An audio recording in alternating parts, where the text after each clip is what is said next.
John, after a 13-day break, what are your thoughts on that performance this afternoon? Well, I'm pleased with the result. If somebody had said before the game you're going to beat North Wales with 38 clear points, I'd have taken that, because I think they're a half decent team. You know, they're a good team, so you've got to sort of acknowledge that. But I think we played ourselves into a position to have a really outstanding performance when it went to what was it, 40-0, and then we just lost concentration and allowed North Wales to come into it, and they scored 2 tries in consecutive sets, and it looked as if the third one was on the board, but they were brought back for a forward pass. So that's an area that we really need to sort of address and ensure doesn't happen again. Is there any reason for that lack of concentration, John? We don't know yet. I mean, that's what we'll have to look at. We'll have to look at the sort of performance indicators when we review the game. So, but that was the only disappointing thing performance-wise. The other disappointing thing is obviously we've picked up some injuries, and it's the worst part of the season to do that, because it's week in, week out stuff now right the way through to the end. So it's pretty disappointing, that. Which players have picked up knocks? Sam Hallis obviously didn't reappear. He picked up a dead leg.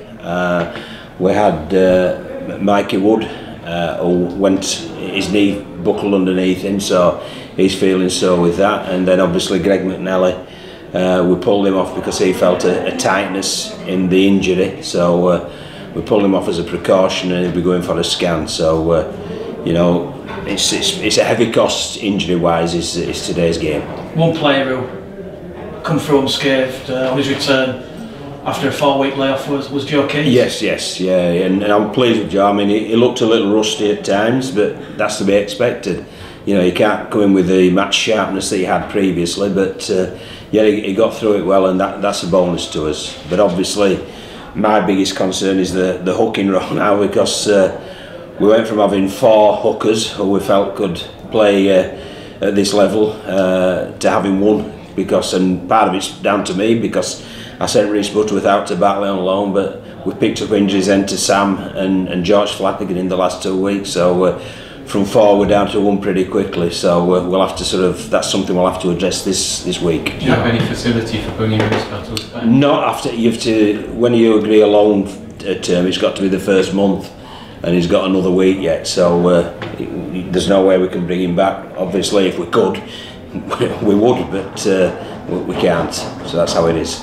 Are you pleased with the intensity from the middles, players like Matt Garside, Steve Crossley? I thought Matt Garside was really good today, yeah, and I thought he was a deserved winner of the man of the match, and I thought the middles generally were good, yeah. So that's a pleasing thing, and Ross Peltier I thought concentrated really well, and there was no headers from him today, which was a little target that he set himself, and it's a target we all signed into. So so there was some real positive things to look at, but obviously I think the injuries in that 15-minute period just put a bit of dampener on it. I mean, a lot of people forget that there is quite a number of players that are part-time, like Matt Garside, who's a teacher during the day, and then he shows that commitment to come to Tom midweek and then give up his weekend to play, John. And yeah, he gets paid though.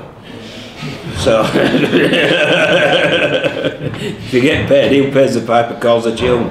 So it's coming in tomorrow as well. I mean, we need to have a look at them tomorrow to see how they've scrubbed up after today. So so yeah, there is great commitment from the part-time players, but there's great commitment from part-time players across League One and the Championship as well, and that's something I think they should be applauded for. Especially in that first half, that defensive solidity, John. You'll have been pleased, and that's something to. Yeah, for the first half I was, as I say, I was pleased with the defence for 65 minutes. I certainly wasn't pleased in that 15-minute period though, so it's something we'll have to address.